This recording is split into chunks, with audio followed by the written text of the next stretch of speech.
I'm Doug MacKenze. And I'm John Ward. And we're the co-hosts of the ABCs of IBC podcast. Come join us as we share our unique perspective on the infinite banking concept as the creator, Nelson Nash, intended.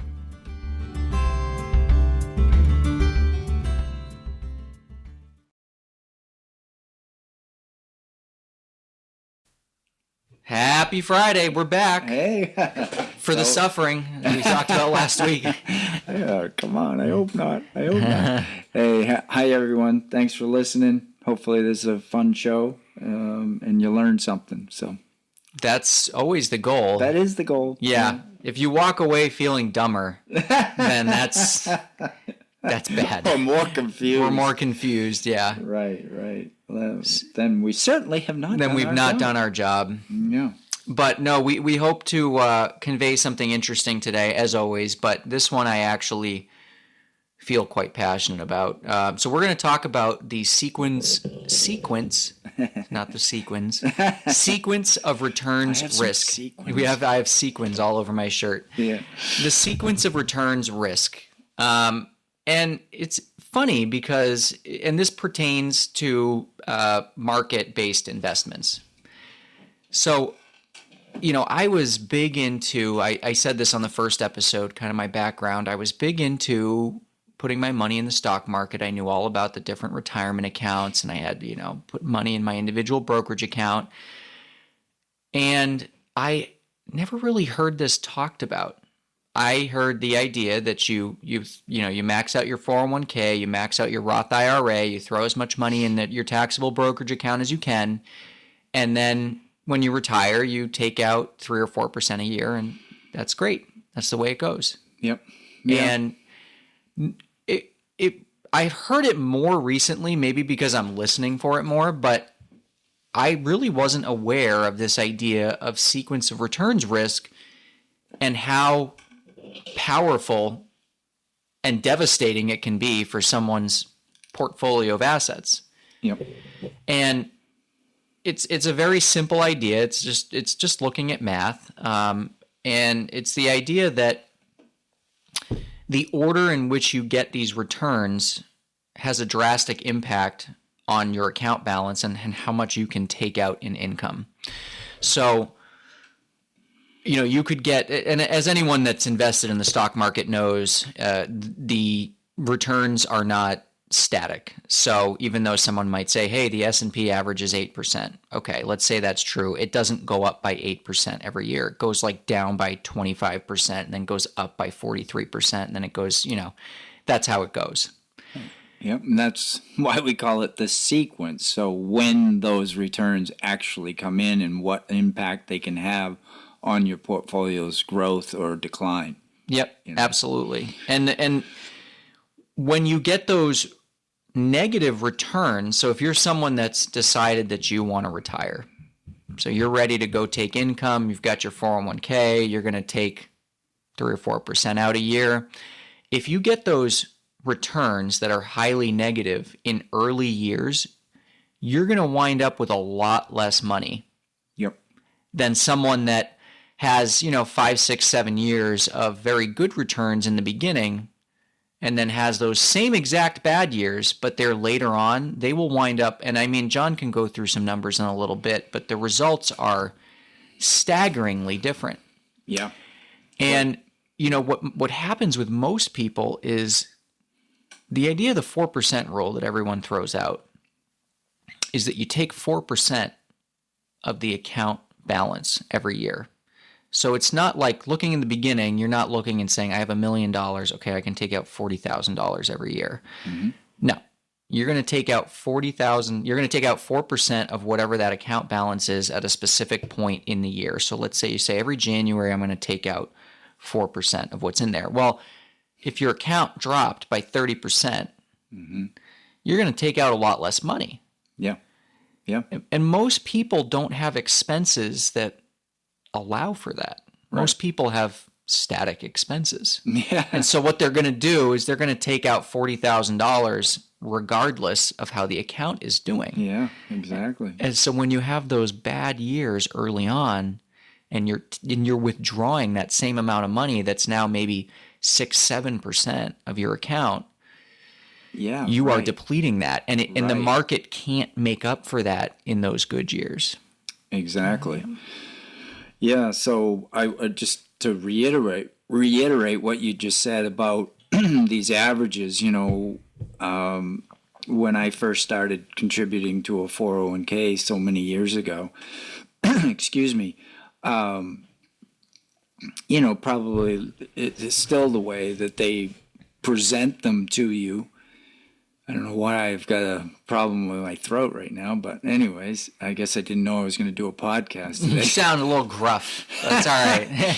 But anyways, you did see these historical performances of different options you had in selecting mutual funds to invest your 401k money in. And it would say, over a 10-year period, over a 5-year period, over a 3, a 1, a 6-month, and what was the rate of return.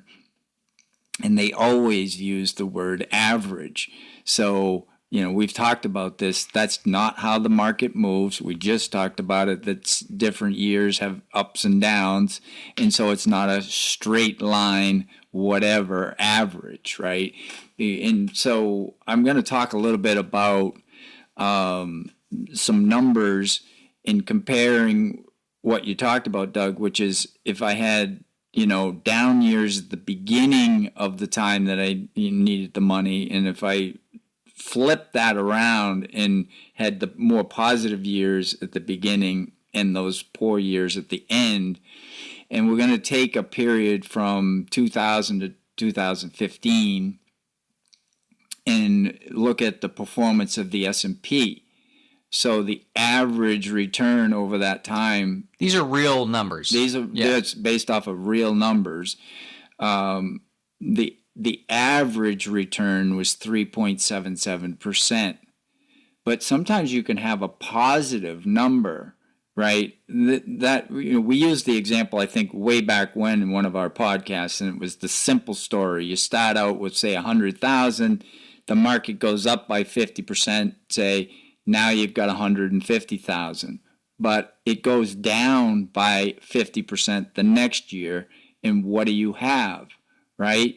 Well, you had an up of 50, a down of 50, divided 75 grand. Your return was 0, but you only now have 75 grand. So obviously you had a negative. So even in this situation from year 2000 to 2015 with the S&P averaging 377, I think it is, we'll take an example of having some tough years at the beginning. Say 10% the first year, down 10%, down 13, down 23. That actually happened in the beginning of that time frame. And if you had 500,000 in your portfolio to start with, And how much were they taking out in income a year? They didn't even begin to take. This was just talking about the returns. Oh, okay. Right? Yeah. If you were in the market, Sure, and just you in the market. started with 500 at the beginning of that year, in those first 3 years you had those poor returns, but then you had these other positive numbers. And they were obviously. good. I've seen this example. They obviously had to be positive to end up with a positive average, right? So they had to be up years. But literally that 500,000 turned into less than $75,000. Now, if you took those exact same returns, but just said, hey, let's flip them. So the last year becomes the first year, and you just flip so the instead whole of thing. going 1, 2, 3, 4, 5, you went 5, 4, 3, 2, 1. Exactly. Yep. Thank you for that, Doug. Yep. If that had happened, you still had a loss in your portfolio. But instead of being down a little bit less than, from 500 to 75,000, you're down to 344,000. Okay? Right. So, So you're down like 25 to 30% instead of 85%. yeah, It's exactly. a big difference. Yeah. It's a pretty big difference, Yeah. right? So that's the idea, right, is you don't know when you're going to need the money, right? Some think it's retirement age, but some people need the money before so-called retirement age because they become disabled, right? And they actually need more cash flow. Yeah. And so they might need to get into, so they don't know when they're going to start needing the money, right? Is the financial world tries to tell you is, just stay in the market, It's gonna go up. stay. It's all Yeah. going to work out. And that's a great point because yes, historically, the S&P 500 has gone up and the rate of return on that is on average higher than something that you could get within like a whole life policy. But sometimes the drawdowns can be in the span of, decades, a decade or more. And if you happen to be someone that doesn't want to sit around and work for another, 10, 15 years, or you can't afford to do that, you've got no choice but to start taking the money in down years. Right. Which has, and I've seen, I think, that example that you're talking about. And then when they start showing income taken, same amount for that person, same, I think it was like 40,000 or 50,000 a year. They're taking that, and the person that had the flipped sequence of returns where they wound up, with a lot more money at the end, they were able to draw income for, far, far longer than the person in the first example. That first example, they ran out of money in less than 20 years, Well, yeah. And back to really what we talk about, which is implementing a whole life policy to become your own banker and to, at retirement age, have a place to cash flow from, right? So let's say you had the 500,000, just like this example, and you had that in cash value of the whole life policy. That 500,000 is still growing. It's not volatile. It's not in the market, right? So that first year, say, of retirement, when you need to take whatever you want to take to supplement maybe Social Security, supplement other means of cash flow, right? You're not committed to but you didn't lose any of the 500,000 that first year. You weren't in the market. This isn't in the market. That's why we say this is a ever thickening financial foundation, right? Is that you when it goes in, right? The growth that you receive naturally from the policy plus the dividends, if they're paying the dividends, which they have been, that never decreases, right? It's not subject to the market deciding it wants to have a bad year and take some of it from you. It's there. You still start with that 500,000. You didn't lose anything, right? Yep.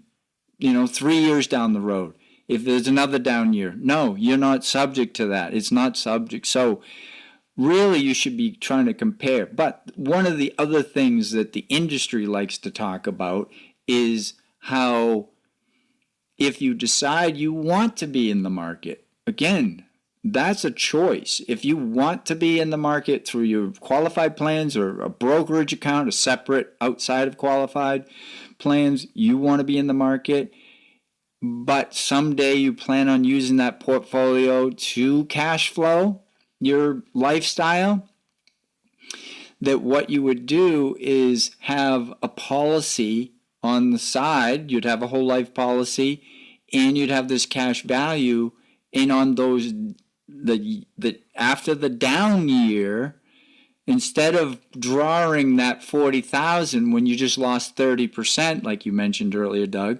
right, is that you draw the money from your policy, right? You distribute cash, stream out the cash flow from your policy in that year and not touch the portfolio, right? So that you don't end up, as you said, taking out 6, 7, 8%, right, on top of a down year because you still needed the same cash flow because you had the same stagnant or same commitment to your lifestyle or your loans, your debts, whatever it may be. You needed the 40,000. Now you're taking people don't have lives like that. Yeah, let's take $1 million for example. You lose 30%. Now you're at 700,000. When you were you planned on taking 4% or 40,000. Now you're going to take 40,000 from the 700,000, right? So whatever that percentage is, can you do a quick math on that? I mean, hey, I didn't do the numbers ahead of time, but let's just say it's probably something like 6-7%. Yeah, that you're actually taking. It's roughly right. 6% would be 42,000 of the 700,000. So somewhere in that range, right? And so that's the idea: is hey, I can have this policy that I don't even touch it forever, but now, when I go to retire, instead of sucking it out and taking from that 700,000, I just don't take anything from there. I take it from my policy. I let that money come out of my policy, right, as cost basis, which is all the premiums that I put into the policy. It's not a loan. It's tax-free. It's tax-exempt, all that kind of stuff, right? And then, hey, next year, I got maybe the market went up 25%. So now you're starting to look good again, and I might draw some from here, I might draw some from there. But at least you have options if you had looked at the value of this whole life policy. So yeah, I mean, there's some really compelling literature out there about people utilizing either whole life or annuity policies in their retirement planning, and how that really significantly increases the chances that people won't run out of money, because you have money it's not volatile. You can rely on taking out a certain amount, and we have clients that have really substantial 401ks or taxable stock assets, and it gives them the flexibility to use that and draw down on that without depleting it when things are a little bit rough. John, if you don't mind, I'm going to go through these tables one more time. Sure. So just on that one where you had said the ending value of 74,000. So on this, they were assuming that the person withdrawing was taking out $20,000 a year. So I thought I remember 40, but $20,000 a year. And they were also assuming a 2.5% cost of living increase every year. Okay. Yep. Okay. So yeah, like you said in the first example with how the real S&P wound up going, they wound up with $74,300 and taking out $28,000 that year in income. And so they're pretty much taking out 60%, sorry, not 60, like 40 to 50% of their money. Yeah. They're going to run out of money in probably before they hit 20 years. Wow. Yeah. So when we go to the other example where they're flipped, they're taking out the exact same amount, and so they wind up with $345,000 after 15 years, taking out $28,963. So hugely different. But then, just like you were talking about, if you look at the example where they were looking at those real S&P returns, someone retired in, what was it, like year 2000 or something like that? Yep. Rough time to retire. Yeah. And they did exactly what you're talking about. They take from the stock market when the years are good, when they're up, and they take from a whole life policy when the years are down. They're taking out the exact same amount. And at the end of those 15 years, they have $250,000 instead of 74. Right. Yep. And they were able to do it. They were able to keep, doing what their plan was, right? Absolutely. Yep. And they still have a significant amount of cash left. They're 81 years old in this example, and there's going to be a good chance, if they have this outside whole life policy, that they're not going to outlive their money. Yep. Yeah. Yep. I mean, back to your thoughts about the annuity. I mean, I look at this as the foundation of your financial life. And literally, you basically can annuitize without locking yourself into a lifetime income that annuities offer you, right? But you can do the annuitizing or the personal pension out of these policies. Absolutely. So, and you're not as limited in what you can put into your qualified plans, right? You can put more money in. The more money you put in, the more you can take out when you need it and when you want it, when you can't work anymore, you don't want to work or what have you. So to me, it's like, yes, people are in the market, but why are they in the market? Because that's what the financial services industry is basically trained people to think that they should do, that they need to take somewhat blind risk because they don't really Well, that's what know. I did for a long time. Yeah, and you know what? You're a little younger than me, Yes. and you've had some of the best years ever in the history of the market in your working years. So you were wise to do it. You did it maybe blindly, but you did it anyways, and it's worked out. What I'm not wishing for anything bad for people, but we know that we have the booms and the busts, and we know there's a bust coming. It just the way the system works, right? I don't know when it's going to happen. I think it's over. It's overtime for it to happen, but it's and we've had some down years. We had parts of years that were down, and we've had a bounce back. But remember, this can take a long time for you to recover. And what we're talking about mostly is when you're retired, you don't really have the room for the recovery. Nor do you want to be thinking about that. No, I don't want to be thinking about that. I mean, you're right. I have what I consider to be substantial assets in 401ks, IRAs, taxable stock accounts, but I really haven't been adding to them too much, and I have time. Like you said, I have a lot of time on my side. So I have a lot of time to fund my policies. And the other thing that I want to point out that's important to consider is that when you have a whole life policy, and John mentioned annuities too, we both can write annuities, although we don't really do it because, like he said, you can annuitize a whole life product and you have so much more flexibility with it. So for any of our clients, we'd always recommend that if you can basically pass a health exam. But you can withdraw a substantially larger percentage of your base pool of money with a whole life policy because you don't have to worry about the volatility. Right. The reason that Great point. The 4% rule came into effect, some guy did some research and he honestly didn't intend for everybody to go, the 4% rule, that's all you got to do is just accumulate a bunch of money and then you just take 4%. That's it. That's all you do. It's that easy. Right. Well, that's what happened. And the math does work out on it most of the time. And again, that's if you're taking 4% of the base. So in our example that we were looking at, that person would have been, needing to take out like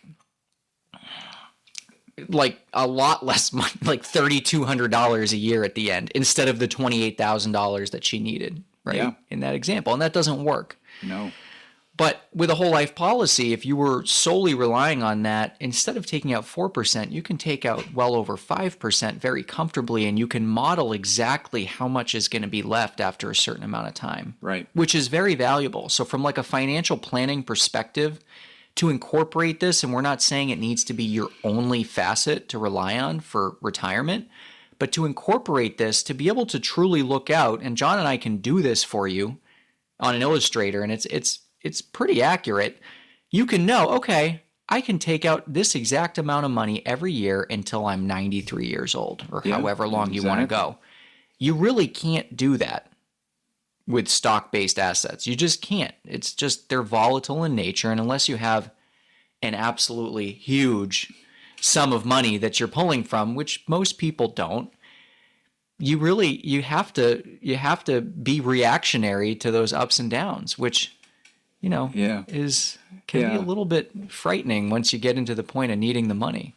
Yeah, it's funny that we use strong words like volatility, right? That sounds, whoa, it's like a volcano, for crying out loud. Whoa, it's Yeah. gotten volatile over there. But you could reverse the volatility in a sense, but it's not really what we would consider volatility, which is, yeah, if we said till 93 you can take X amount out of your whole life policy, never run out of money, and it's a much bigger number. But let's just say it was 50,000. But one year I want to take 60. I can take 60. And if I want, I can take 50. The next year I could take 40. Maybe I don't have the same, I don't have the same expenses, whatever, right? Because who knows? I mean, you might get rid of things that were an expense to you and you don't need them. I don't know. But what the year that you decide to take 60 instead of 50 is because you're going to take, a trip with, I don't know, your grandkids somewhere. And I want the extra 10 grand, but my 50 is fine for living the rest of the year, but I'm going to you're not looking at it and going, oh, geez, we just had a down year in the market, so we can't do the things we wanted to do with our lives. We're letting the market sort of dictate our lifestyle, Yep. our golden years, right? And it's as simple as calling your insurance advisor and saying, hey, what does it look like if I take $60,000 out this year? And they go, okay, let me just boop-a-doop-a-doop and show you. And it's really easy because you're modeling off a real pool of dollars that's not going up and down. Yeah. Versus, I used to have a financial advisor, and it was all like everything he would project out was, you should be on track as long as things basically do what they do historically. Okay, great. Yeah. Well, that's nice, but what if they don't? Or what if things go really crappy in the years when I want to start enjoying myself, So I don't know if I've ever brought this up in other podcasts, but I don't know. I'm hoping I never forget it. And it maybe sounds a little bit like fear mongering, but it's not meant to be, because we got enough, there's enough fear sometimes out there if people stop and think about it, like, am I going to have enough for retirement? Am I going to run out of money? Am I going to end up being poor in old age and all that? But I talked to a prospective client one day, and she said the reason she was looking at this was because she didn't want to end up like her parents. And she was in her early 40s, and she said that her parents were in their 70s. And she said, they don't dare to do anything. They don't dare to spend. They don't dare to go out to lunch. They don't, and everybody's situation's different. What you want to do with your money, where you want to eat, what you end up with in retirement. But that they had worked their whole lives and then retired and then started to be afraid to do anything and spend money because they really weren't sure if they were going to need that money someday down the road. So scarcity maybe mindset. we should just skip going out to lunch with Joe and Mary, because we just so now your whole quality of life is changing, and that's why we're practitioners, why we're practicing in our own lives, why we're sharing this, is because we're trying to free you from these fears. They don't have to be there, but we need to think about things, we need to implement them, and we don't need to risk. We don't always have to risk. Yep. When we talk about your son, right, we're not and what he will have in his policy at different ages, and potentially most likely have in his policy for cash value. I mean, he's not gonna go through all this stuff. He's already, literally, you started his retirement plan when he was 2. Yep. I mean, but you also set him up for life, to live life, and then to learn this, and we want that for everyone. We want that freedom for everyone. That's why I'm doing this. Yeah. It is really powerful when we can do this for the younger generations. I mean, Nelson talks about that a lot in his books, how, you might not be able to set yourself up the way you want in this lifetime, but you can certainly set up your kids or your grandkids. And he talks a lot about grandkids buying grandparents buying policies on grandkids, and how you can essentially start this new generation of non-scarcity. Yeah. I mean, I've been pretty diligent about, saving money and putting money away for just unexpected times later and all that kind of stuff. But I could do a lot with that money if I didn't have to do that. Well, And the other thing you've talked about is it's not just about that. I mean, you've been able to take advantage of things. I have. You've been smart with your money. Yep. But you weren't hoarding your money. You were keeping, I like this saying. I don't know why I like it. I've never used a gun in my life, but keep your powder dry. Yep. Right?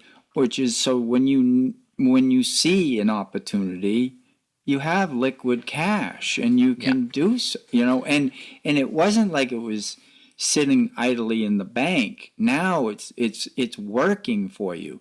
And then when you leverage it, it's still working for you, and then you're putting it to work somewhere else. I mean... Yeah, that's another great point we didn't even touch on. So when you're saving for retirement, if that's your goal, and you're doing that inside a whole life policy, you can actually access it before you retire, which I've done several times. I know you've done. And it is really powerful to have access to that, whereas, I mean... Yeah, I could go take a loan from my 401k, but it's capped out on how much, and I can't do it as often as I'd want to, and it's far more restrictive. Yeah. And so, it is a really powerful aspect to this too, where hey, all along I can use this money up until I get to that point. Oh, and not to mention that if I happen to pass away before all of my income is distributed from the policy, my heirs are going to receive a substantial tax-free death benefit. Yeah. And my 401k definitely does not do that. And I don't want my employer knowing everything I'm doing either. If I'm borrowing from my 401k, I don't need them involved. That's a good they're point. involved in my life enough. Yes. Yeah. So, anyways, hopefully that was helpful. And just to reiterate, we're not telling anybody that that stock-based retirement accounts or anything like that are bad. We just think that most people are not aware of the risks that they take. And we genuinely like working with our clients and helping people. And that was something that was like a bombshell when I realized that, man, I'm taking so much more risk than I need to. And because that's the only thing I knew. Yeah, exactly. And that's what everyone, you just got to take a bunch of risk and then time in the market and then you'll have a boatload of money. Okay, great. Yeah, great. Exactly. Well, if you're someone that tried to retire like in the 70s or in the late 90s or in 2008, that did not work out very well for you.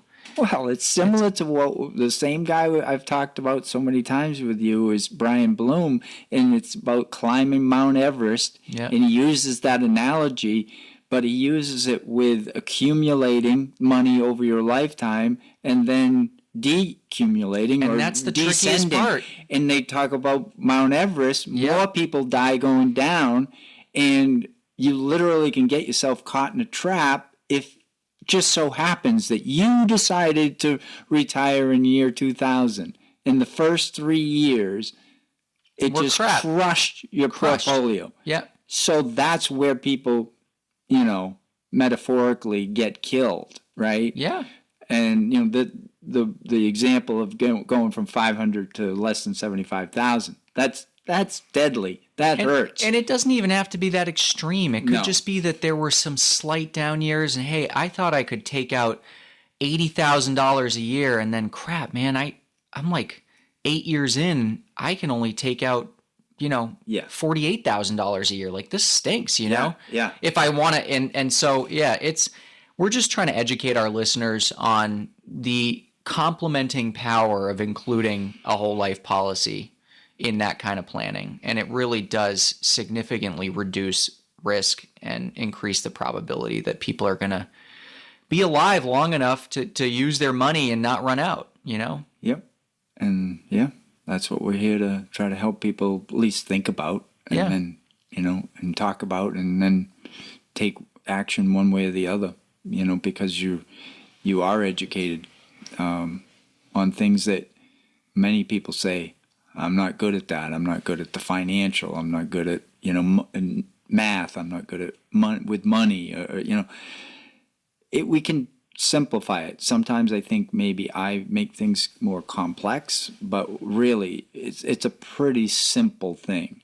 Yeah, and you have access to the info that you need. So the nice thing too is by the time, you're not paying your insurance agent yearly to talk to them and to, hey, what can I stream out at this point? Do you know what I mean? Exactly. You've paid your policy up. By the time you're doing that, you're not having to pay a financial advisor to discuss, can we model how this is going to look if this happens? No, they can tell you. Yeah. It doesn't cost you anything, and it's all right there for you. It's super simple, super easy. Yeah, I love it. All right. I think we've done it. Is that a wrap, John? We've done it again. We've done it again. Well, until next week, everyone, thank you for listening, and hope you have a great week. Sounds good, John. Talk to you soon. Thanks, Doug. See ya.